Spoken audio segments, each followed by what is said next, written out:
창세기 1장 27절과 28절 두 절이기 때문에 함께 봉독하도록 하겠습니다. 하나님이 자기 형상 곧 하나님의 형상대로 사람을 창조하시되 남자와 여자를 창조하시고 하나님이 그들에게 복을 주시며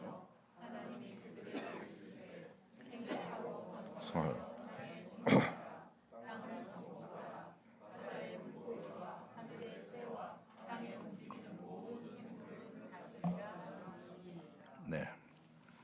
오늘 설교의 제목은 창조주와 피조물이라고 하는 내용을 가지고 오늘 살펴보도록 하겠습니다. 이 장마가 길어져서 좀 몸이 무겁죠. 찌뿌둥하지 않아요? 나도 조금 뻑뻑하고 그러는데 좀 이렇게 몸을 움직여 봅시다. 이렇게 하시고 바로 이렇게 앉으셔서 가슴을 좀 내밀어 보세요. 가슴을 한껏 이 세상 다 내 거야 하고 이제 한껏 내밀고 코로 숨을 크게 들이쉬는데 요 늑막까지만 해서 가슴이 터지도록 부풀리세요. 크게 들이세요. 좀 쉬었다가 한 3초 쉬었다가 후 하고 내뱉으세요. 한 번만 더 할까요? 네, 한 번만 더 합시다.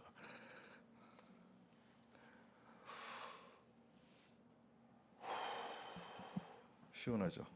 네, 뭔가 잘 소통이 되는 것 같죠? 네, 이건 나니까 할 수 있는 거야.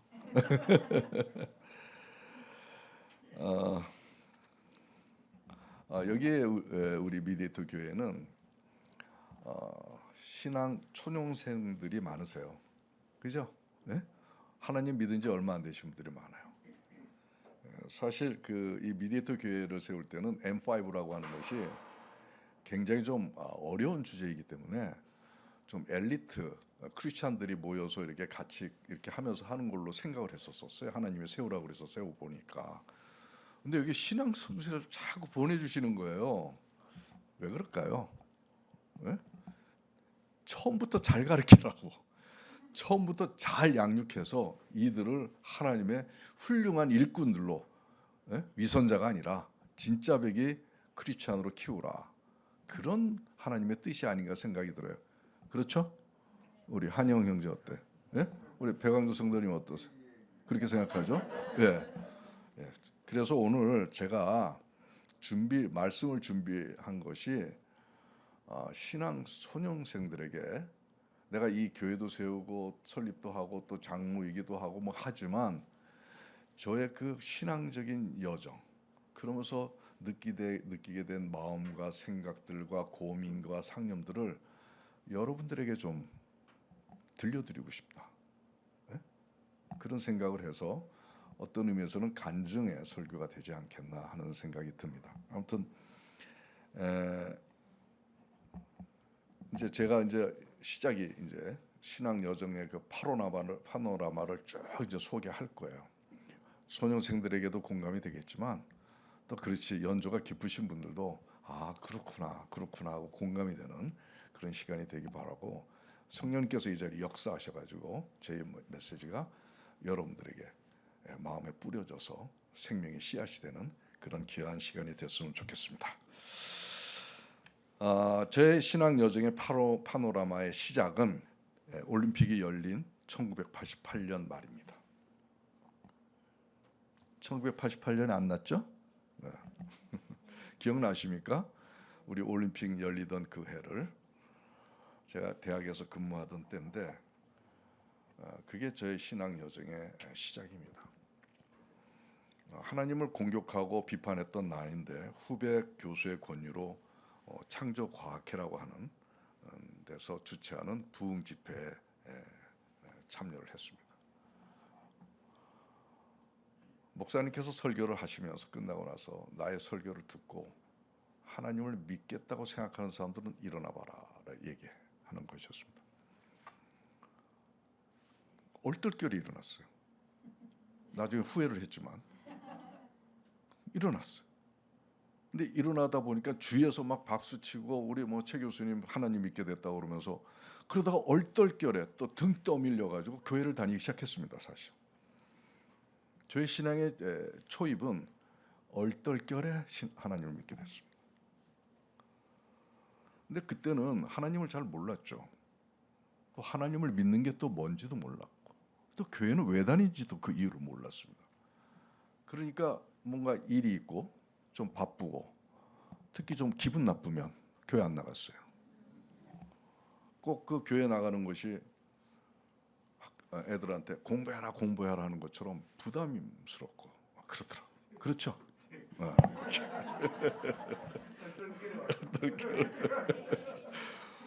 저도 그랬다고. 근데 와서 보니까 좋긴 좋더라고요. 왜냐하면 저 사회에서 만난 사람들은 뭐 경쟁 관계고 또 이해타산도 있고 뭐 그렇잖아요. 근데 여기 오면 좀 순수한 관계가 되고 또 얘기하는 것도 뭐 만나면 옛날에는 다 술 먹고 그랬었는데 아주 경건한 얘기도 하고 목사님도 만나고 또 찬양도 하고 분위기도 좋고 좋긴 좋았어요. 근데 기꺼운 일은 아니었습니다. 마지못해 교회를 다닌 것이 저의 처음의 현실이었습니다. 이런 얘기를 하니까 제 친구가 이런 얘기를 해요. 교회 그냥 사우나탕 같다고 생각해. 사우나탕 가면 시원하잖아. 근데 교회 안 가면 찌뿌둥하잖아. 마찬가지로 사우나탕 가서 찌뿌둥한 것좀 그 말이 나한테는 어울리는 그런 상황이었습니다. 먼저 그의 나라와 의를 구하라. 제가 이러고 이제 신앙생활을 하면서 교회 다녔습니다. 근데 어느 순간 아마 그 순간이 올 거예요. 하나님 믿으려면 제대로 믿어야 되겠다 하는 그런 생각이 저한테 찾아왔습니다. 그게 언제냐면 4년 지난 1992년도였습니다. 여러분들도 아시는 분들은 잘 아시지만 제가 그때 하나 한방병원 하나의원 양 한방을 같이 결합을 해서 병원을 세워서 새로운 의학을 하겠다 하고선 작정을 하고 하나님의 인도하심에 따라 교회 병원을 세우려고 준비하던 때였어요. 지금 31년 전입니다. 근데 돈이 한 푼이 없었어요. 돈이. 나는 병원 세운다고 해서 이제 은행에 가면은 돈 빌려주는 줄 알았어요. 은행에 돈 빌려주는 대로 알고 있었거든요. 은행에 가본 적이 없었어요 그때까지. 근데 가니까 왜 왔니? 병원을 세우려고 이렇게 돈이 필요해서 왔습니다. 그랬더니 담보가 있냐 뭐 있냐 그랬더니 아무것도 없다니까 왜 왔냐 그러더라고. 정말 세상이 이렇게 각박할 줄 제가 몰랐어요. 그때 정신이 바짝 나더라고요. 그렇게 정말 죽을 만큼 힘든 상황이었어요. 저도. 제가 하나님을 믿으면서 그래도 큐티를 했던 것 같아요. 이 책입니다. 생명의 삶. 이 책을 아침마다 봤었어요. 여러분들 꼭 이거 사시기 바랍니다. 제가 한 권씩 사서 드리려고 그랬더니 생각을 했었어요. 그랬더니 사서 봐야지 보지 주문 안 보더라고. 이거 1년에 6만 원이에요. 1년 구독비가. 이거 꼭 사세요. 알았어요? 네. 우리 배영두 성도님도 이거 하나 사세요. 그래갖고 아침마다 보시는 거예요. 다른 분들도 사도 돼요. 지금도 다 이렇게 우리는 여기서 은혜 많이 받습니다. 근데 여기서 아침에 보는데 어떤 말씀을 보냐면 먼저 그의 나라와 의를 구하라. 그리하면 이 모든 것을 더하리라. 아시죠, 여러분들? 그 말씀을 본 거예요, 여기서. 근데 그게 어떻게 딱 꽂혔어요. 근데 마침 제가 그때 상계동에 다니던 교회 목사님이 저한테 갑자기 찾아오셔서 거기 간 지 얼마 되지도 않은 나한테 오셔서 건축한다는 거예요. 그래서 건축하는데 건축 헌금이 안 들어온대요. 근데 그때 딱 생각이 아침 말씀이 바로 이것 때문에 나한테 주신 하나님 말씀이 아닌가라고 하는 것을 이렇게 오버랩 되더라고요. 그걸 생각을 왜 했는지 내가 모르겠어요. 어쨌거나 그 말씀이 나한테 이렇게 가슴을 움직여서 정말 돈 한 푼이 아까운데 1992년에 3천만 원을 건축 공부를 했어요. 지금으로 따지면 아마 꽤 될 것 같은데요.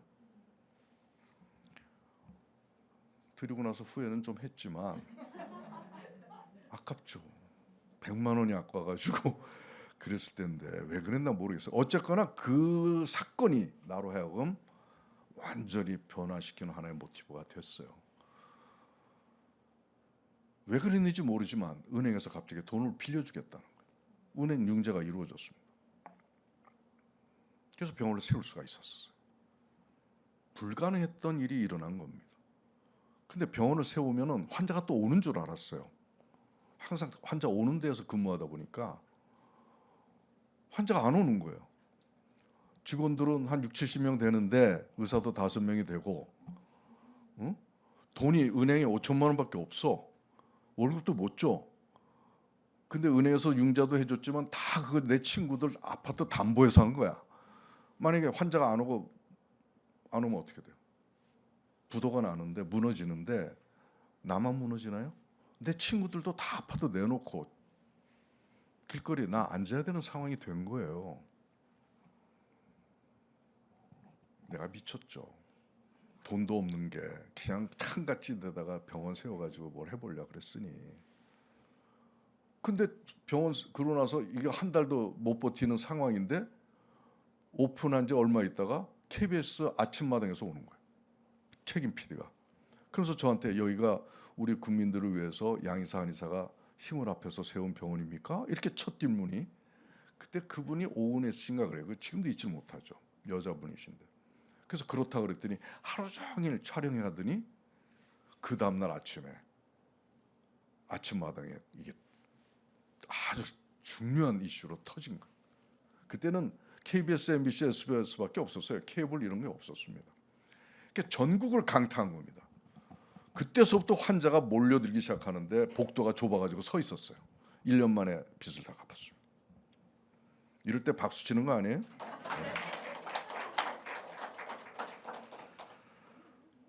저는 여기서 하나님이 보이지도 않고 하나님의 목소리가 들리지도 않는데 은행을 움직이셨구나. KBS를 움직이셨구나. 그런 생각이 확 믿어지더라. 하나님이 움직이신 거예요. 그래서 우리가 항상 교회 가면 믿음은 바라는 것의 실상이요 보이지 않는 것의 증거니라 얘기하는데 그게 나는 사실 무슨 말인지 몰랐어요. 여러분들 아마 뭐 할 겁니다. 그때 이 말씀이 거짓말이 아니구나. 허언이 아니구나. 살아서 움직여서 우리 삶에 하나님이 역사하는 것이구나. 그때 하나님이 바로 내 옆에서 나를 돕고 있다는 것을 보이지는 않지만 느낄 수가 있었습니다.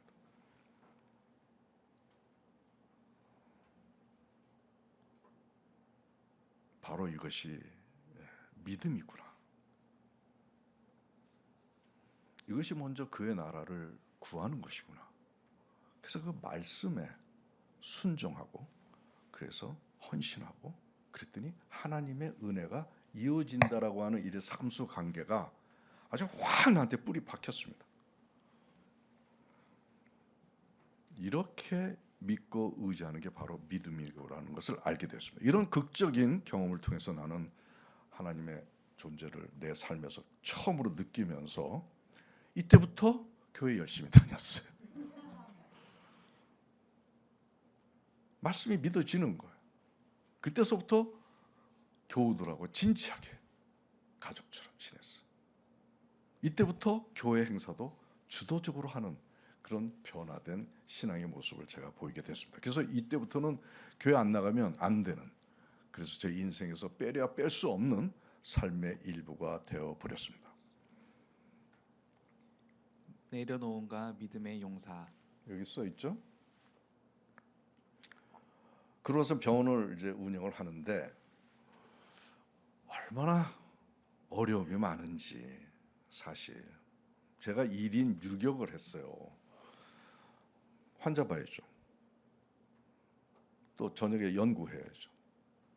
또 저술 활동, 책 쓰고 논문 쓰고 해야죠. 대외 활동 해야죠. 뭐 이런저런 관계자도 만나야죠. 다 제가 해야 되니까. 그리고 직원 관리해야죠. 병원 경영해야죠. 그리고 하나님의 공부, 말씀 공부도 해야죠. 이것을 내가 소홀히 하지 않았습니다.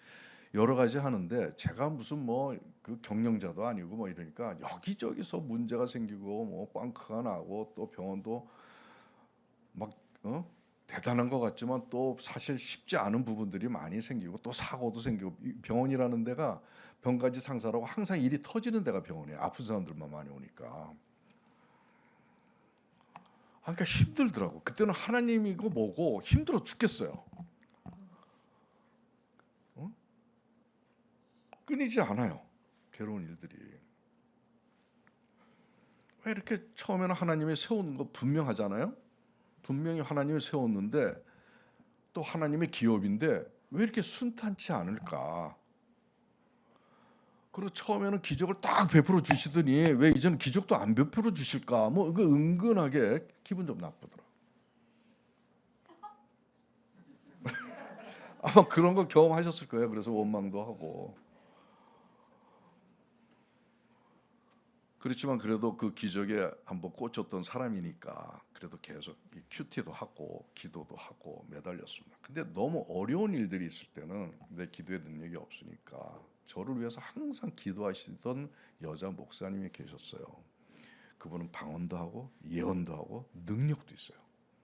그래서 그분한테 기도받는 사람들이 많이 이렇게 강남 쪽에서 줄을 섰던 분이신데 저를 특히 위해서 기도를 많이 해주셨어요. 그럴 때마다 그분한테 갑니다. 밤에 우리 아내하고 그분 손을 잡고 방언으로 쏠쏠쏠 하면서 이제 방언기도 합니다. 저는 방언을 못 합니다.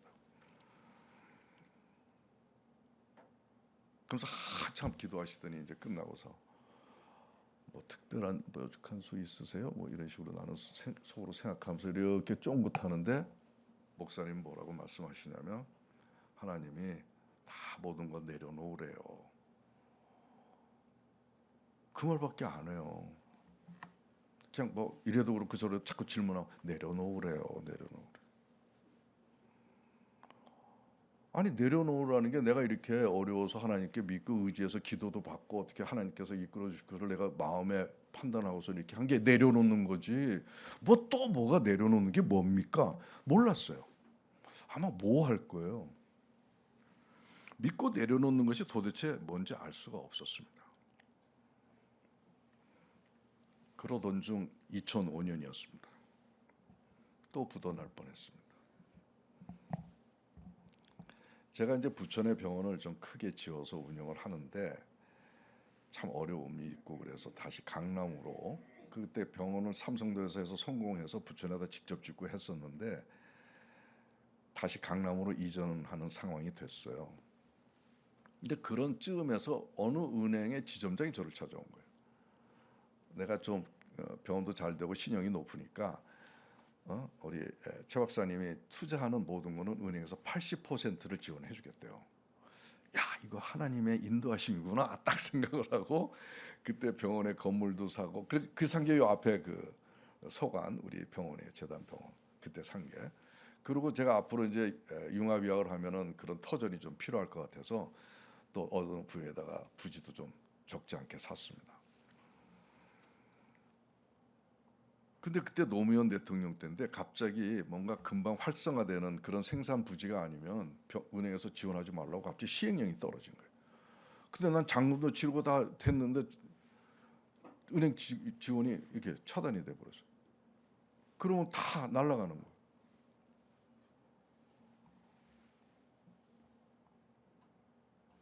잠을 못 자겠더라. 그래서 우리 병원에 이제 행정원장하고 뭐 기획본부 두 사람을 시켜서 은행을 돌아다니면서 나 그래도 신용이 높으니까 좀 구해와라. 그럼 갈 때마다 와서 조금은 해주는데 큰 돈은 안 된다는 거예요. 그러니까 그 돈 갖고는 턱이 없고 죽겠더라고요. 돈 다 날아가는 상황이에요. 부지도 날아가고. 그러니까 잠을 못 자면서 그러면서도 이제 하나님께 이제 매달렸죠. 또 하나님 도와달라. 그래서 눈 감고 이렇게 기도를 하는데 기도 중에 환상이 보이는 거예요. 제가 낭떠러지 절벽에서 무슨 나무 둥걸 붙잡고 매달려 있어요. 그게 내 지금 모습이더라고. 그거 놓치면 천길로 떨어지고 나 여기 못 서 있지. 근데 그런 상황인데 이거 정말 절체절명의 그런 상황인데 그때 플래카드가 하나 싹 지나가는 거예요. 이렇게 팔락이면서. 예? 뭐라고 썼는지 아세요? 믿음의 용사라고 딱 써 있는 플래카드가 싹 이렇게 흘러가면서 내 앞을 지나가더라고. 거기서 딱 느낀 게 믿음의 용사는 절벽에서 지금 천의 낭떠러지로 떨어져 죽을 수밖에 없는 상황이고 극복할 수 없는 상황인데 하나님한테 믿고 의지하며 내어놓으면 살 수 있다. 그게 바로 믿음의 용사라고 하는 그런 생각을 제가 하게 된 겁니다. 그래서 내가 확신을 가지고 내 직원들 불러모으고 우리 기도하자. 하나님께 의지하자. 그때까지는 하나님에 의지하니까 너희들 가서 뭐 이렇게 인간적으로 해결하라고 그랬던 거예요. 그러고 못 해오면 나한테 항상 혼났어요. 그런 것도 못 하냐고. 얼마나 혼났는지 몰라요, 그 사람들이. 근데 갑자기 기도하자 그러니까 얘네들이 이상하게 생각을 하는 거야. 손잡고 하나님 도와달라고. 그러면서 딱 끝난 다음에 하나님이 은행에서 아마 잘 해결이 될 거야. 하나님이 도와주실 거야. 가봐. 참 이런 행동하기가 쉽지는 않아요, 사실. 병원에 이제 병원장이 기도하면서 하나님께 의지하고 뭐 이러는 것이 믿지 않는 사람들 눈에는 저 미친놈 아니야? 이렇게 생각할 수도 있는 행동이었는데 그러다 보니까 그게 잘 안 돼요, 실생활에서. 근데 그때 했다고. 근데 어떻게 된 줄 알아요? 그날 40억이 들어왔어요, 은행에서. 그렇게 해결이 됐습니다.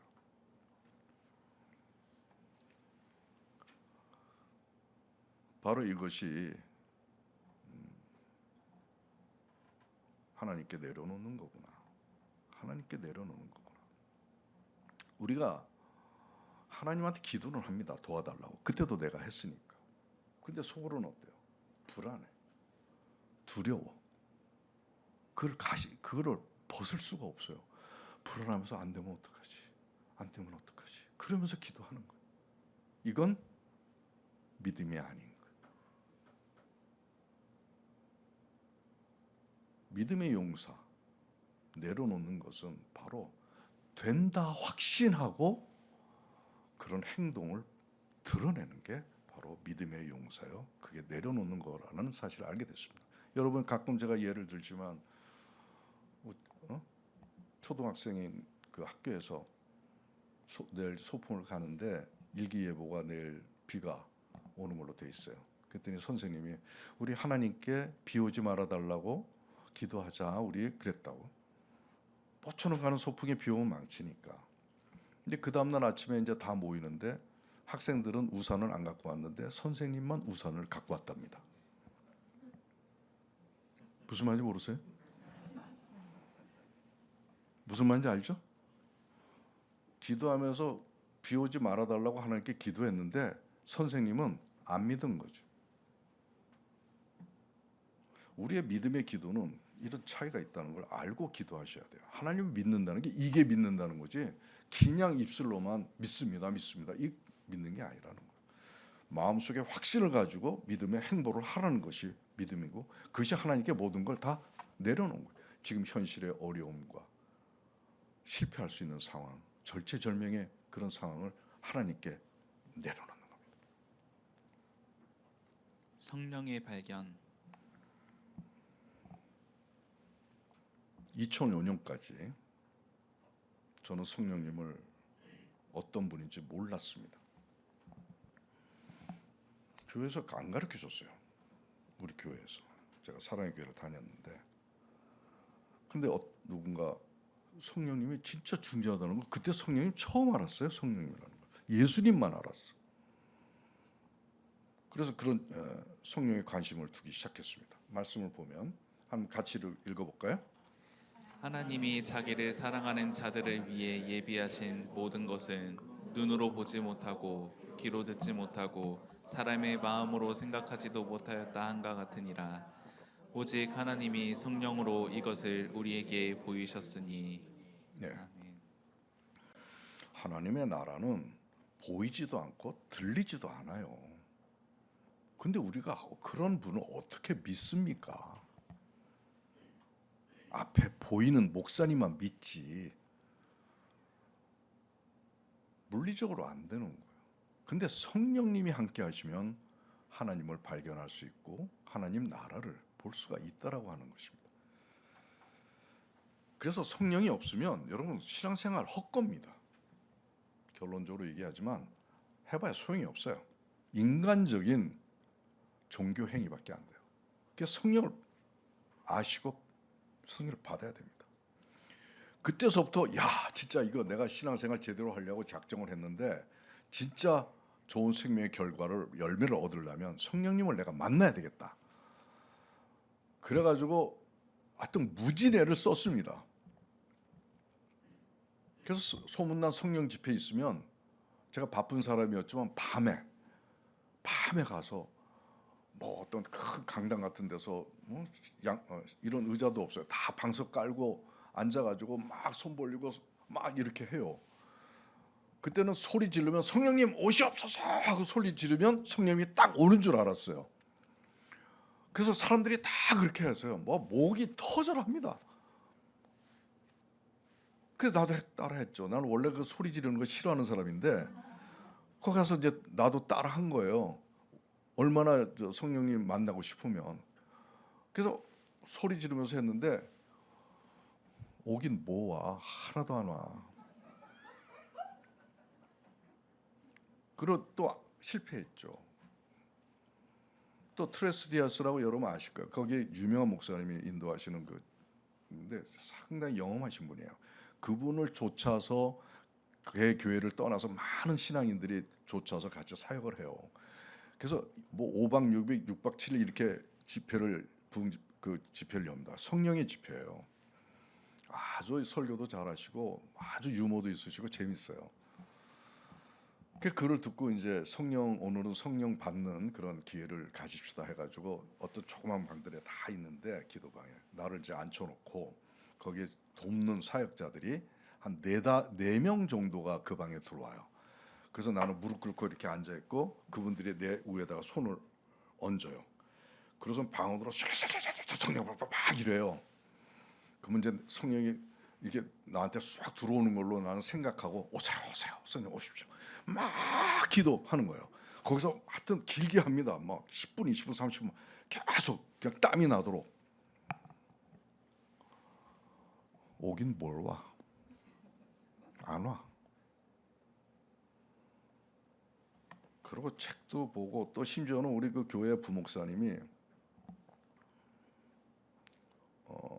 우리 그 예배 보는 그 별장 그 방에 오셔가지고 우리 모임이 있었어요. 기도 모임 12명이 성령 강의해 주겠다고. 사랑의 교회에서 그 성령에 대해서 하시는 분이 몇 분 안 되는데 그분이 좀 대표적이세요. 그래서 오카노 목사님 좀 싫어했어요. 그때는 그런 걸 싫어하시더라고요. 신령한 걸. 근데 오셨어요. 밤에 오셨고 막 설교 끝난 다음에 다 12명이 일절로 쓰래. 그리고 내가 성령 받아라 딱 장품을 할 테니까 성령 받는 사람은 딱 받으면서 넘어진대요. 그들이 이렇게 하시더라고 실제로. 근데 어떤 사람들은 슬쩍 이렇게 하는 것도 있고 나도 몇 번째 섰는데 이렇게 했는데 안 넘어져 이게. 넘어져야 되는데 안 넘어지는 거야. 근데 안 넘어지니까 목사님이 조금 목사한테 미안해 내가. 그래서 일부러 넘어졌어요. 근데 하나도 성령이 임하지 않는 거야. 그리고 책도 많이 보고 뭐 조영기 목사님 같은 분들이 이제 성령 책을 많이 쓰니까 보는데 이렇게 뭔가 확 와닿지가 않아요. 그래서 체념했어요. 관념적인 존재구나. 그냥 내가 알아서 신앙생활 해야 되겠다. 이런 상황이 돼버렸어요. 근데 갑자기 이런 생각이 드는 거예요. 하나님의 나라는 감춰진 보물이라고 그랬어요. 그리고 저희 같은 미물이 우리가 청와대 대통령 만나기도 어려운데 온 우주의 주인 하나님 절대 권능의 진리요 빛이요 거룩하신 한 점 흠없는 그분을 만난다는 게 이게 쉽냐 말이죠. 이게 쉬운 게 아니구나.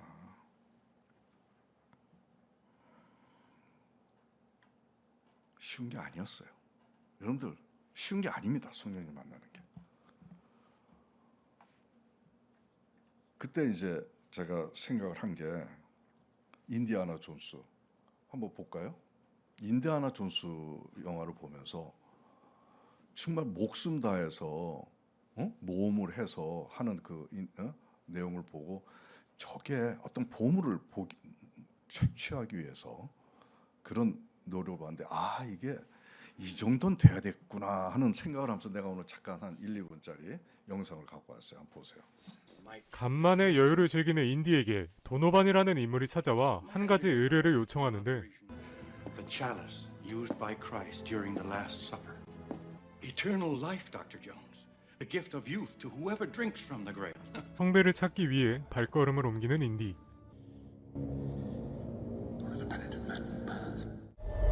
Kneels before God.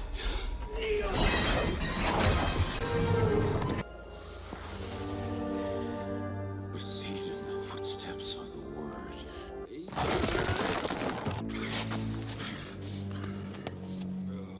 두 번째 관문에서 잠시 위기가 있었지만 무사히 통과하고 드디어 마지막 관문만이 남았습니다.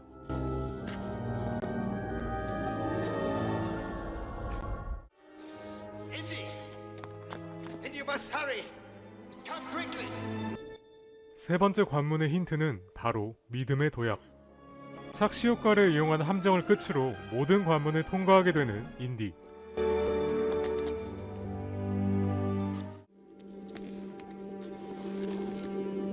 하지만 많은 성배들 중 단 한 개만이 진짜였고 선택은 오로지 본인의 몫이었습니다.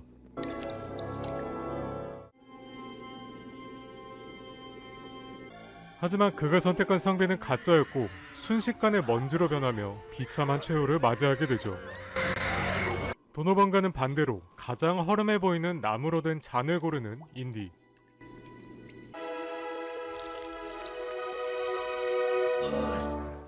네, 기억나시죠? 예? 너무 짧게 와가지고 이게 하나님의 나라를 찾는 하나님을 만날 수 있는 자의 행보입니다. 편안히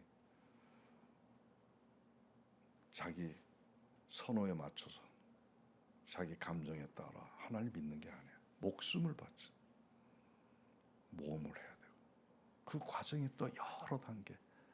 저도 그 과정을 거치는 것 같아요. 성령님을 만나는 게 인디의 그 모험과 절실함과 죽음을 불사하는 그 정도 아니면 성령을 만날 수 없다는 걸 그때 알게 됐어요. 그래서 나 성령 만났어요 방언하고 이런 사람들 나 사실 안 믿어요. 그렇게 쉽게 되는 게 아니라는 걸 제가 알기 때문이죠. 아무튼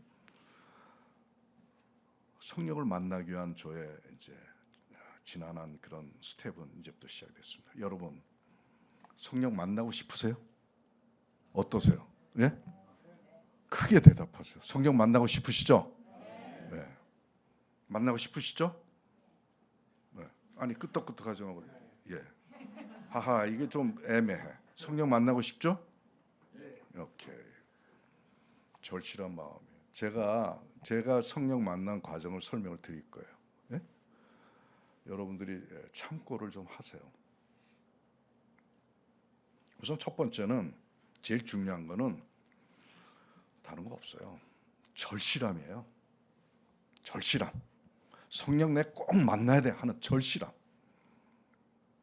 나는 그때 누구를 생각하면 하나님은 예수님이 오셨을 때 혈류병 걸린 여인이 그 군중에서 떠밀려 가지고 엎어졌는데 기어가면서 예수님 옷자락 잡는 혈류병 걸린 여인이 있어요. 생각해 보세요. 굉장히 절실해서 그 자궁암인 거예요. 그게 자꾸 피가 나오는 거죠. 근데 예수님이 의사도 아닌데 병원 의사도 아닌데 예수님이 치료해 줄 수 있다라고 하는 생각을 가지고 어떻게든지 저분 옷자락이라도 만지면 날 거다라고 하는 믿음의 확신을 가지고 기어갔다고. 밟힐 수도 있었어요. 그런 절실함. 이런 절실함이 없으면 성령 만날 수가 없다는 걸 알게 됐어요. 그래서 저는 계속 그런 절실함을 일깨웠어요. 그리고 또 하나는 그런 절실함이 있는데 나는 또 어떤 노력을 해야 되냐면 내 내면에 내 이 안에 영의 세계가 있다는 것을 인지하기 시작했어요. 내가 가끔 얘기하지만 이거 굉장히 중요한 얘기입니다. 하나님이 우리를 만드시고 이 코에다가, 배꼽이 아니에요, 입이 아니에요, 코에다가 당신의 생기, 하나님의 생기니까 엄청난 겁니다. 이걸 코에다가 불어넣었어요. 배꼽에다 넣었으면 아마 어디로 갔을까? 장으로 갔을 것 같은데 코에다 불어넣으니까 기관지를 통해서 어떻게 갔어? 어디로 가요? 폐로 갔을 거 아니에요. 폐로 가서 산소가 들어와서 폐에서 모든 산소를 발끝까지 공급하듯이 성령 하나님의 영의 기운이 폐를 통해서 우리 발끝, 손끝까지 머리끝에 쫙 퍼졌다고. 그게 인간이에요. 동물하고 다른 게. 그러니까 우리 몸에는 뭐가 있어요? 영의, 하나님의 영의 세계가 이 조직 세포 안에 있어요. 느껴보세요. 눈 감고 느껴보세요. 아, 내 안에 하나님의 영의 기운이 흐르는 그런 세계가 있다. 느껴보세요. 눈 감고 느껴보세요. 뭔가 찌릿찌릿하지 않아요? 발끝이? 뭔가 몸에 뭔가 싹 하나님의 영의 기운이 들어오는 그런 느낌이 없어요? 느끼시기 바랍니다. 있어요. 그동안 다 죽어 있었던 거예요. 그동안 다 잠자고 있었던 겁니다. 영적인 존재가 영이 없는 동물 같은 존재로 우리는 살고 있다는 겁니다. 이제 그 영의 세계를 여러분의 몸에서 발견하는 겁니다. 느끼는 겁니다. 그래서 하나님, 성령님이 임하실 때 그 나의 몸 속에 있는 그 영의 세계로 맞이하시기 바랍니다. 항상 그런 걸 느끼세요. 여기가 뭔가 뻣뻣해요. 찌릿하고. 그러면서 그동안 잠자고 있었던 여러분 내면의 영의 세계를 이제 발견하는 겁니다. 그 다음에 세 번째는 성령 하나님이 어떤 분인지 알아야 돼요. 알아야 믿지. 그죠? 성령 하나님이 어떤 분이신 줄 아세요? 이 온 우주를 하나님이 말씀으로 만드시고 온 우주를 디자인하고 설계하셨지만 실제로 별 갖다 놓고 이거 누가 한 줄 아세요? 성령님이 하셨어요. 성령님이 시공자예요. 우주에. 일은, 능력은 성령님이 하세요. 엄청나신 분이에요. 근데 그분이 지금 여기에 계세요. 지금 여기에 계십니다. 믿습니까? 여러분들이 아까 발견한 영의 세계로 그 성령님을 맞이하시기 바랍니다. 항상 여기 계세요. 그분은 시공간이 없어요. 보이지 않죠. 모든 곳에 시공간 초월해서 우리와 함께 하십니다. 그리고 네 번째, 그분은 인격체시라고 그랬어요. 엄청난 우주를 만드신 분이시지만 인간 레벨에 내려오셨다는 거예요. 우리 인간의 감정과 인간의 생각과 그런 기분들을 같이 느끼면서 함께 하신다는 거예요. 어떤 목사님이 권사님한테, 여기도 어떤 권사님이 계신데 권사님한테 떡을 하나 더 줬어. 그랬더니 이 권사님이 속으로 저 목사는 나는 안 주게 저 여자만 주라. 이러고서는 속이 불편해. 시기 질투가 일어나. 저 목사님 날 싫어하나? 성령님이 아니야. 괜찮아. 그러신 분이에요. 성령님. 그러니까 인간 레벨에서. 그리고 내가 어떤 걸 길을 선택하고 나는 이렇게 해야 되겠다. 이런 선택을 해야 되겠다. 아니야. 너 이 길로 가야 돼. 글로 가면 망해. 이런 분이에요. 엄청나신 분이시지만 우리 인간적인 그런 레벨에서 우리와 함께 하시고 우리를 도우시고. 여러분들이 가장 친한 친구한테 그렇게 할 수 있어요? 부모님도 이렇게 못해요. 성령님 하신다. 그때서부터 이제 성령님을 느끼기 시작했고, 성령의 역사가 내가 예를 들어서 어떤 훌륭한 일을 했어.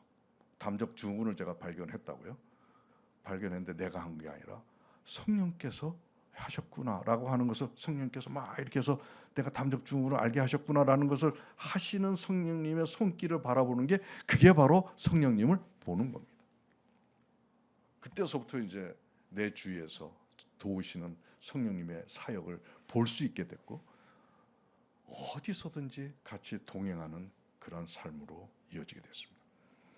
매우 긴 이야기지만, 그래서 제가 유튜브에 성령님과 꿈 같은 미롤이라고 하는 설교를 한 적이 있습니다. 한번 보시고 싶은 분은 여기에 검색해서 보시기 바랍니다. 이제 성령님을 발견하고 보고 동행하면서 저의 인생은 바뀌었습니다. 그때서부터는 내가 계획도 잘 세우고 내가 이 마스터 플랜도 잘 짜고 내가 잘하는 사람인데 이제 내가 안 하기로 했습니다. 성령님과 함께 하는 겁니다. 제 생각, 마음 이런 생각이 들면 제가 그 자동적으로 내 본성이 나오는 이거 빼내고 성령님과 상의하기 시작했습니다.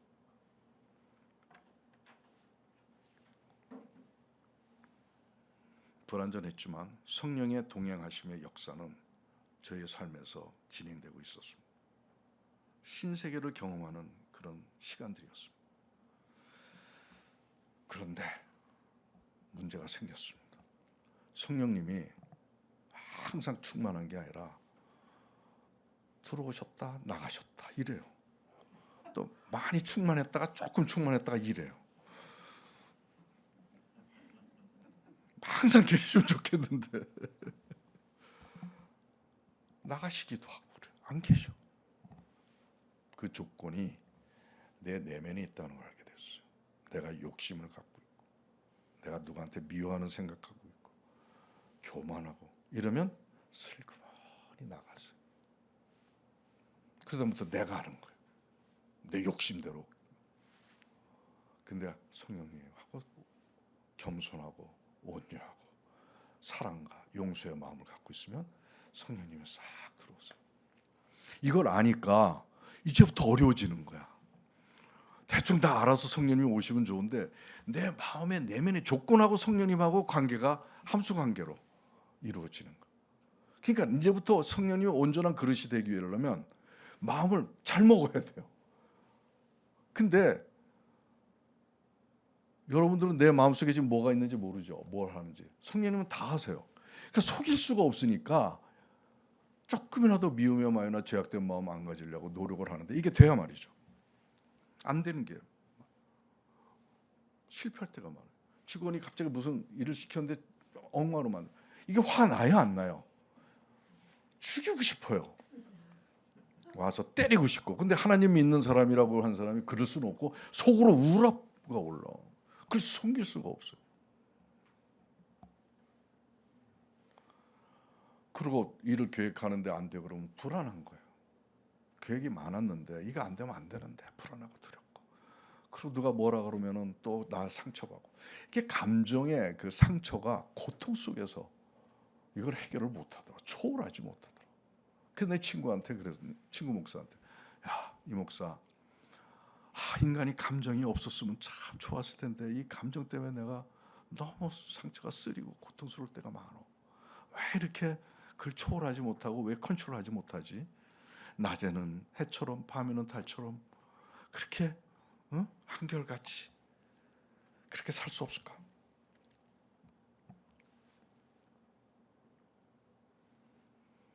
괴로웠습니다. 성령 알기 전에는 모를 때는 그래도 하나님 믿는 게 조금 쉬웠어요. 기적도 있고. 근데 아니까 이게 어려워지기 시작하는 거라. 그때 내 같이 근무했던 양이사가 있었어요. 재활의학과 교수인데 그분이 이런 얘기를 하더라고요. 그분은 하나님을 믿지 않았어요. 자기 친구 부부가 있는데 보증 잘못 써가지고 쫄딱 망했대요. 근데 망했는데 얼굴들이 그렇게 밝고 기쁠 수가 없더래요. 주위에서는 걱정하는데 왜 그러나 했더니 이것도 다 하나님의 뜻이야. 하나님 안에서 뭔가 더 잘 될 거라고. 난 기도하면서 그러면서 얼굴이 하나 망한 사람들이 그러더래요. 이게 하나님 믿는 건가 보죠? 그러면서 나도 그렇다면 하나님을 믿고 싶다고. 그런 생각이 드는 거예요. 그래서 야 이거 나는 이 사람들보다 못하는구나. 그때서부터 굉장히 이제 저는 그 망했으면 전전긍긍하고 두려워하고 그랬을 텐데 이때서부터 이제 영적인 그런 스트러글이 시작이 됐습니다. 아무튼 근데 어떤 실패도 많이 하고 뭐 이런 나 자신을 보면서 하나님한테 부끄럽기도 하고 막 그랬었어요. 사실 우리 감정 극복 강의도 나도 하는 사람이고 그런데도 나도 잘 안 되더라. 그때 하나님께서 저에게 또 다른 인사이트를 주셨습니다. 창조주와 피조물 C7 네.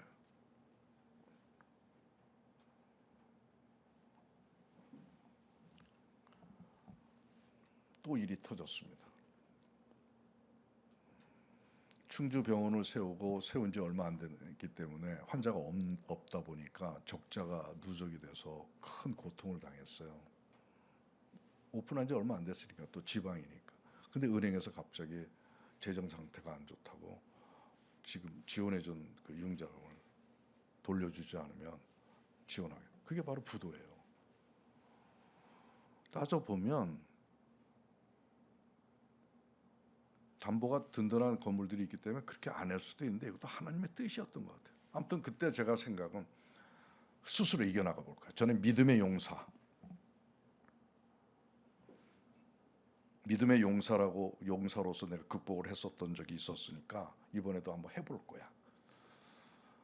근데 일이 잘 안 풀리니까 이게 슬슬 믿음의 용사가 슬슬 쪼그라들더니 이제 불안해지면서 야 이거 안 되면 어떡하지 뭐 이러면서 그러니까 또 내가 한번 이겨가서 하나님 기쁘게 좀 해드리려고 그랬는데 또 안 되는구나. 실패하는구나. 왜 이렇게 내가 연약할까. 근데 그때 이제는 그때 플래카드가 아니고 글이 싹 지나가는 거예요. 진짜예요. 그때 창조주와 피조물이라고 하는 글이 지나가더라고요. 창조주와 피조물. 나는 사실 여러분들도 그렇겠지만 하나님의 관계를 인격적인 관계로 우리가 만납니다. 물론 창조주고 피조물 이런 건 알았지만 신앙의 생활하면서 하나님과의 관계를 인격적인 만남으로 만나요.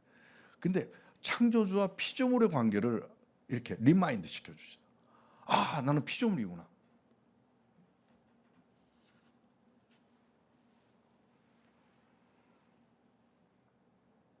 얼마 전에 우리 이종준 목사님이 그 설교를 하시면서 기독교 세계관에 대해서 설교한 거 기억나시죠? 한국 교회가 구원, 복음, 복 이런 것으로부터 구원 이런 것부터 시작이 되는데 이게 절대 잘못됐다. 그것 때문에 교회가 망가지고 성도들이 망가지고 기복신앙이 됐다. 우리는 구원받으려고 교회에 나오는 건데 이게 우리를 망쳤다는 거. 그러면서 그때 제시한 것이 창조주와 피조물의 관계로 다시 시작을 해라. 구원이고 뭐고 다 집어던지고 피조물로서 창조주 앞에서의 그 자세를 다시 서라. 그때서부터 하나님 믿고 신앙생활을 하라는 겁니다. 나는 이 창조주와 피조물이라는 글 속에서 난 두 가지 큰 깨달음을 얻었습니다. 하나는 나는 피조물이에요. 창조주 앞에서 할 수 있는 게 하나도 없어요. 창조주가 다 만들었기 때문에. 그때 하나님은 저한테 이런 말씀하셨어요. 소영아, 너 피조물인데, 너 내가 만든 자인데 너 스스로 완벽해지려고 그러느냐? 그런 목소리가 들렸습니다. 스스로 뭔가 완벽해지려고, 뭔가 초월해서 하나님을 기쁘게 하려고 했던 그런 마음을 하나님이 꾸지람을 하신 겁니다. 창조주 앞에서 네 꼬라지를 알라는 얘기야. 분수를 가지고, 피조물의 분수를 가지고 하나님을 만나라는 얘기야.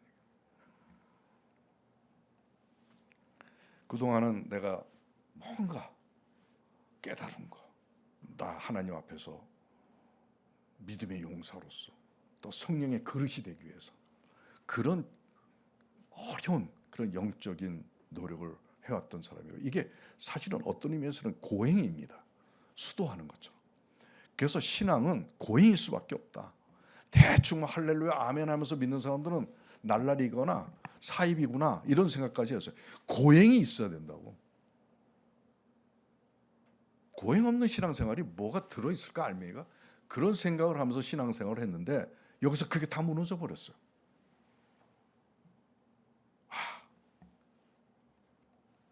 창조주 앞에서 벌거벗은 피조물이 이렇게 딱 나 자신을 이렇게 보니까 내가 너무나 가벼워지는 게, 뭔가 이 마음이 스르르 무너지고 무겁게 짐을 지고 있었던 것이 다 내려앉는, 녹아나는 그런 느낌을 받았어요. 수고하고 무거운 진짐자들아 다 내게로 오라. 내가 너희를 쉬게 하리라. 나 이거 거짓말이라고 생각했어요. 하나님 믿어도 얼마나 힘들어. 그죠? 힘들죠. 괜히 그냥 한마디 하시는 건 줄 알았는데 창조주와 피조물이라는 관계 속에서 내가 다시 하나님을 만나니까 이게 되더라. 신앙 초등생이 다시 됐습니다. 다시 신앙 초등학교 1학년이 됐어요. 나도. 이제는 창조주와 피조물이라고 하는 관계 속에서 하나님을 만나기 시작하고 대화하기 시작하는 겁니다. 이런 일화가 있습니다. 다윗의 일화인데 사무엘 7장을 보면 사울이 이제 죽고 다윗이 왕이 됐습니다. 근데 왕이 되면서 12지파가 다 다윗을 떠받들기 시작했고 주위 나라를 다 다윗이 평정했어요. 권력과 정치력과 이 신망이 엄청나게 두터운 다윗 왕이 됐습니다. 그러면서 아주 화려한 백향목으로 지은 그 궁에서 살았습니다. 다윗처럼 하나님을 사랑하는 사람이 없죠. 그때 다윗은 이런 생각했습니다. 나는 이렇게 화려한 백향목으로 지은 그 궁궐에서 사는데 하나님을 상징하는 언약궤는 천막 속에 있어요. 그죠? 알죠? 이거 있을 수 없는 일이에요. 내가 하나님의 전을 위해서 더 큰 아름다운 성전을 지어야지라고 계획을 하고 명령을 내립니다. 그때 하나님이 그 다윗을 돕는 선지자 나단을 통해서 뭐라고 말씀하시냐면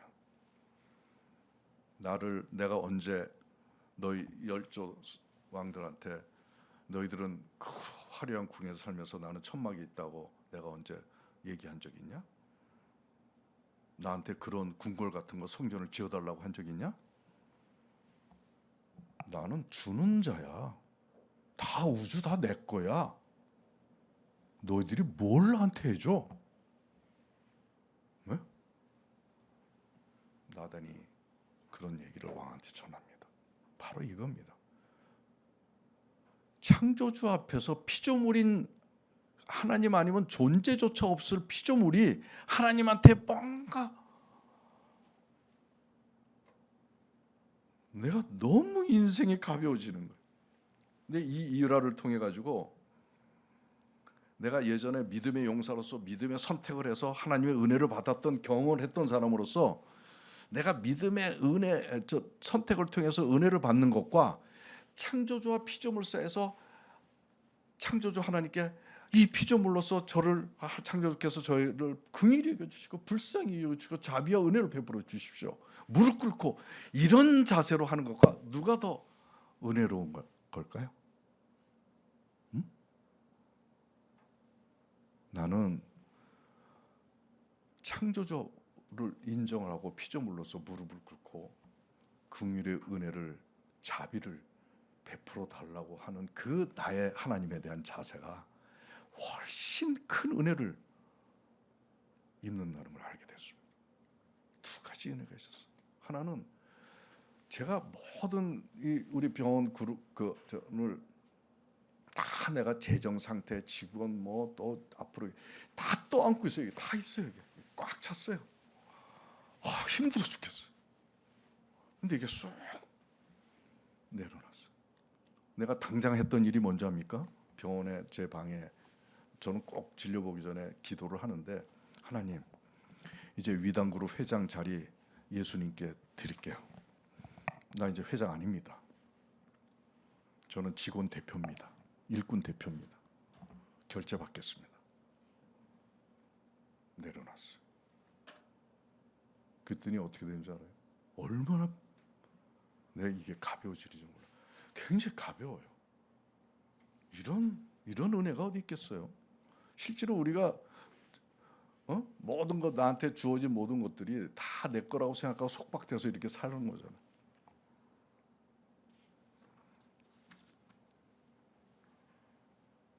그다음에 또 하나는 하나님께서 이제 저에게 주신 이 모든 것들을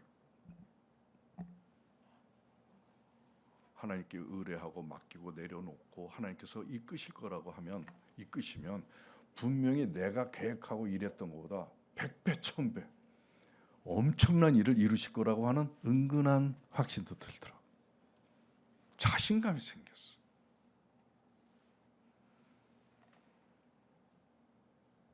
이제 이렇게 사는 겁니다. 이제 이렇게 사는 겁니다. 오늘 여러분 중요한 성공 비결을 인생의 성공 비결을 오늘 들은 겁니다. 그래요, 안 그래요? 왜? 대답이 없어요. 성공 비결을 들은 겁니다. 이제 모든 것의 주인이신 하나님께 피조물로 다가가서 무릎을 꿇고 그분의 긍휼의 은혜, 자비를 베풀어 달라고 기도하죠. 만약에 여러분들이 이 하나님께서 모든 것을 이루시고 만드시고 이끄신다고 하는 사실을 모르고 여러분들 혼자서 삶을 꾸려 나간다면 그 속에 속박이 되어서 욕심과 이기심으로 살게 될 거예요. 그걸로 끝나나요? 그때서도 미움이 있고 분노가 있고 교만이 있고 근심 걱정이 있고 두려움이 있고 그러는 겁니다. 죄악들이 줄줄이 이어지는 겁니다. 이런 삶에서 벗어날 수가 없어요. 우리가 알아서 우리 각자의 삶을 꾸려나간다. 이처럼 우리를 지으신 창조주에게 돌아가서 나의 삶을 맡기면 가장 성공적인 삶, 바른 삶을 여러분들이 누릴 수 있다는 것을 말씀드립니다. 제가 설교가 항상 길어서 내가 오늘 40분부터 시작을 했는데 지금 55분이 지났네요. 조금 더 해야 되는데 괜찮아요? 괜찮아? 조금 남았어. 예? 이 신앙 간증이라는 게 스토리니까 이렇게 이러네요. 아무튼 조금만. 예. 근데 이때서부터 내가 뭘 했냐면 내가 살면서 나한테 이렇게 입혀온 껍질들을 벗기 시작했어요. 내가 잠깐 전에 한번 말씀을 드렸는데 그게 바로 C7이에요. C가 최소형의 이니셜이에요. 여기를 보면 여러분들이 한번 참고해서 좀 적용하면 좋겠어요. 이제 그동안 머리는 내 생각이었습니다. 내 생각을 이제 머리를 하늘로 뚫어놨습니다. 머리 위를. 그래서 하나님의 생각을 바꾸기 시작했어요. 그리고 내 얼굴은 그동안에 살면서 일그러져 있었는데 이제는 예수님의 온유와 기쁨과 감사가 넘치는 부드러운 얼굴로 바뀌는 것을 이제 생각을 했습니다. 그리고 내 가슴에는 미움, 욕심, 이기심이 가득 찼어요. 뭐 아니라고 그래도 있어요. 근데 이제는 이웃사람과 하나님의 사랑의 마음으로 바꾸기를 시작했습니다. 그리고 배에는 항상 두려움, 근심, 걱정이 있었는데 담대함과 평안의 배로 이렇게 이걸 내려놓고 바꾸기 시작했습니다. 손과 하복에는 손에는 항상 나의 물질 또 권력, 명예, 부정 이런 게 있었는데 이걸 다 배설물로 여기고 하나님 손 안에서 사용되길 바랬습니다. 이때부터 저에게 주신 이 건물들 이거 다 내 거 아닌 걸로 이제 선언했습니다. 하나님 거라고 선언했습니다. 조금 시간이 걸렸습니다, 사실. 근데 다 내놨습니다. 하나님의 선하신 뜻에 따라 사용하기를 바라는 그런 사람이 죽어서 다 갖고 가는 거 아니잖아요, 실제로. 다 내려놨어요. 그 다음에 바른 부정한 것에서 이제 순결하고 순전한 것으로 7개인가요? 아무튼 그래서 C7. 그래서 이거를 잊지 않으려고 몸에다가 붙여놓은 거예요. 그냥 외워버리면은 까먹잖아요. 그래서 여기다 몸에다 이렇게 붙여놔가지고 꼭 그렇게 이제 해야 되겠다 이렇게 생각을 했습니다. 빨리빨리 진행을 하는데 그 다음에 두 번째 내가 깨달음 은혜는 뭐냐면 창조를 다시 한번 생각해보자. 창조기. 그때는 창조의 개념을 그냥 우리가 구체적으로 생각할 기회가 이렇게 없어요. 근데 한번 생각을 해보자. 그래서 한번 영상을 잠깐 준비한 걸 봅시다. In the beginning, God created the heaven and the earth. God said, "Let there be light," and there was light. And God called the light day, and the darkness he called night, were the first day. And God said, "Let there be a firmament in the midst of the waters, and let it divide the waters from the waters." It was so, were the second day. And God said, "Let the waters under the heaven be gathered together unto one place, and let the dry land appear." And it was so. And God said, "Let the earth bring forth grass, the herb yielding seed, and the fruit tree yielding fruit after his kind, whose seed is in itself upon the earth." And it was so, were the third day. And God said, "Let there be lights in the firmament of the heaven to divide the day from the night, and let them be for signs and for seasons and for days and years." And it was so, were the fourth day. And God said, "Let the waters bring forth abundantly the moving creature that hath life, and fowl that may fly above the earth in the open firmament of heaven for the 5th day. And God said, Let the earth bring forth the living creature after his kind, cattle and creeping thing, and beast of the earth after his kind. And it was so. God created man in his own image. In the image of God created he him, male and female created he them. And God blessed them, and said unto them, Be fruitful, and multiply, and replenish the earth, and subdue it, and have dominion over the fish of the sea, and over the fowl of the air, and over every living thing that moveth upon the earth, for the 6th day. Thus the heavens and the earth were finished, and all the host of them. And on the 7th day God ended his work which he had made, and he rested on the 7th day from all his work. 이 창조는 뭐 영상에 따라갈 수 없어요. 아주 신비하고 엄청나죠. 말로 표현할 수가 없죠. 저는 이 하나님의 창조 사역을 생각하면서 이때서부터 온 우주의 별 이런 걸 볼 때 그 속에 하나님의 손길이 있고 하나님이 계시다는 걸 보기 시작했습니다. 그리고 지금 이 지구상의 TV를 보면은 지구에도 아름다운 것이 얼마나 많은지 몰라요. 그곳에 하나님이 계시다는 것을 보기 시작했습니다. 그리고 그렇게 거창한 게 아니더라도 집 앞에 풀 한 포기에도 하나님께서 함께 하신다는 사실을 보기 시작했습니다. 과학이 그렇게 발달하고 뭐 인공지능이다, 뭐 로봇이다 다 만들어도 풀 한 포기 못 만듭니다. 하나님의 지혜와 인간의 지혜는 너무나 차이가 나는 것이죠. 그분이 바로 우리를 만드신 하나님인 것입니다. 눈을 들어서 한번 사방을 보십시오. 거기서 하나님을 발견하십시오. 거기서 하나님께서 어떻게 운영하시는가에 하나님의 손길을 보십시오. 하나님의 생명 법칙과 하나님이 간섭하시는 것이 하나도 관여하지 않는 것이 없습니다. 여러분들 주위의 가족도 자식도 하나님이 관여하시지 않는 것이 하나도 없습니다. 생육하고 번성하라 하셨습니다. 하나님이 아담과 하와를 짓고 생육하라 하셨습니다. 아담과 하와로 두 사람만 살고 사는 것을 끝나는 게 아니라 대를 끊기는 게 아니라 둘이 합해서 자식을 낳으라는 거예요. 그게 생육 법칙이에요, 하나님의. 그러니까 우리가 자식을 얻게 된 거예요. 알겠어요? 그래서 우리 자식도 사실은 뭐예요? 하나님 거예요. 여러분들 기업 하시는 일들 번성하라 하셨습니다. 번성 법칙을 주신 거예요. 우리에게 지혜를 주시고 그래서 일을 잘 꾸려나가고 그래서 이것저것 만들어 나가면서 살아갈 수 있도록 번성 법칙을 우리 뇌에 주신 겁니다. 여러분의 기업도 하나님이 주신 겁니다. 하나님의 간섭하지 않으면 아무것도 될 수 없습니다. 문제는 자식과 기업과 일들 속에 하나님이 계시는 것을 발견하냐 못하냐에 달려 있습니다. 여러분들 이제 발견하시기 바랍니다. 그래서 여러분들 자식이나 일들 속에 여러분들 뜻대로 하지 말고 여러분들 욕심과 이기심대로만 하지 말라는 겁니다. 거기서 하나님을 발견하시고 하나님께서 함께 하신다는 사실을 가지고 하나님과 함께 이루어 나가는 것입니다. 그리고 한 가지 더 중요한 사실인데 창세기 1장 28절을 한번 읽어봅시다. 같이 읽어봅시다.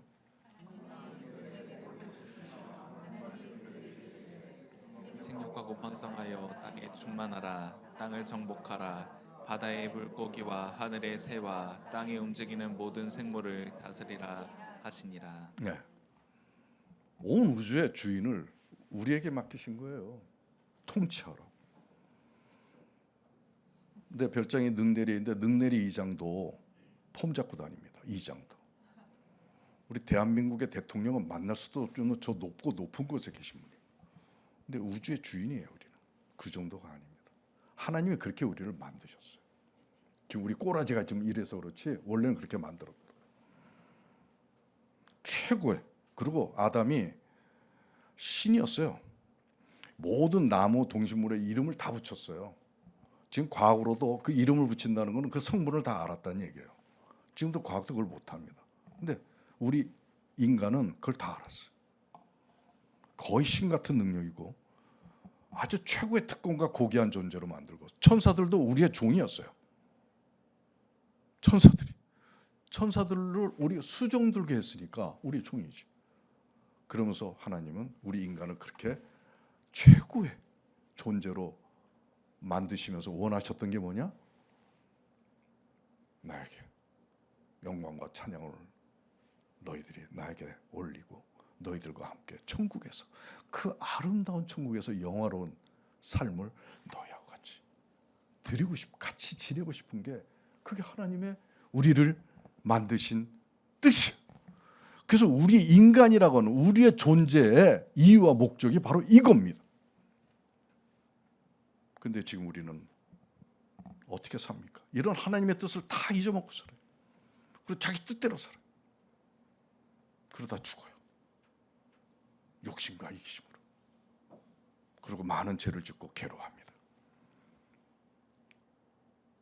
상갓집에 가보세요. 죽는 사람들 어떤 말하고 죽습니까? 오 할렐루야, 나 이제 하나님 나라에 가서 하나님과 영화로운 삶을 살러 간다라고 얘기하는 사람이 있나요? 그렇게 살다 다 죽어요. 하나님의 이런 창조의 뜻을 다 잊어먹고. 이런 우리지만 지금 이 순간도 하나님 우리를 포기하지 않고 천국에 초대하고 계십니다. 여러분들을 초대하고 계십니다. 하나님의 이런 영광스러운 초대에 한 사람도 빠지지 마시길 바랍니다. 이제 저 최소영, 또 각자 이름을 불러보세요.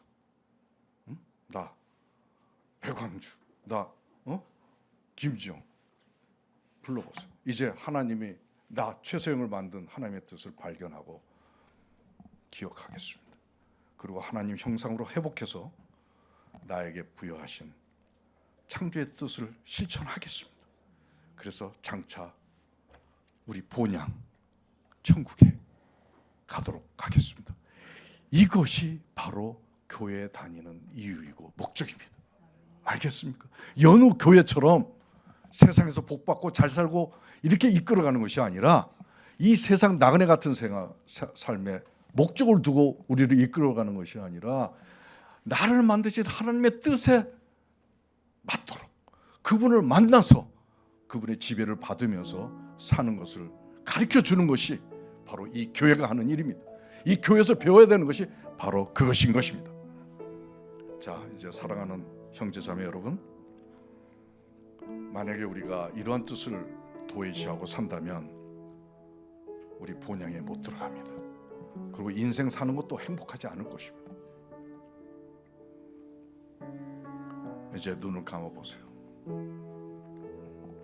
이제 눈을 감으시고 불을 좀 꺼주세요. 영적인 상상을 하면서 창조의 현장을 거슬러 올라가 보세요. 온 우주를 지으시고 당신을 만드신 엄청나신 하나님, 창조주 하나님을 만나보시기 바랍니다.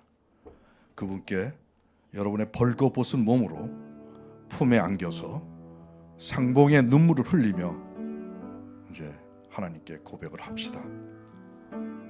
한번 따라해 보시기 바랍니다. 이것으로 결단 기도를 이것으로 대신하겠습니다. 따라하세요. 하나님 아버지, 이제야 우주를 지으시고 우리를 만드신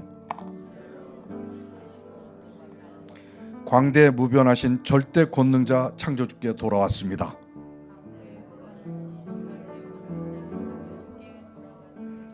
살면서 갖게 된 내 가족이나 물질, 명예, 능력, 이 모든 게 다 하나님의 것이고 잠시 우리에게 맡기신 것임을 이제야 알았습니다. 그동안 하나님을 모르고 내 생각과 욕심과 뜻대로 살아왔지만 모든 것의 주인이신 하나님께 돌려드리오니 당신의 선하신 뜻에 따라 섭리하시고 오직 우리는 그 뜻에 순종하도록 성령님 도와주세요.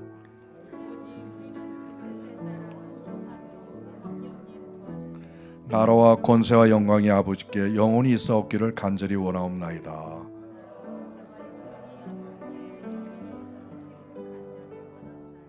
아멘. 이제 나의 신앙 여정의 파노라마를 마치겠습니다. 마치면서 오늘 메시지의 결론은 우리가 창조주에 속박되면 비로소 세상에서 자유함을 얻는다 이겁니다. 감사합니다.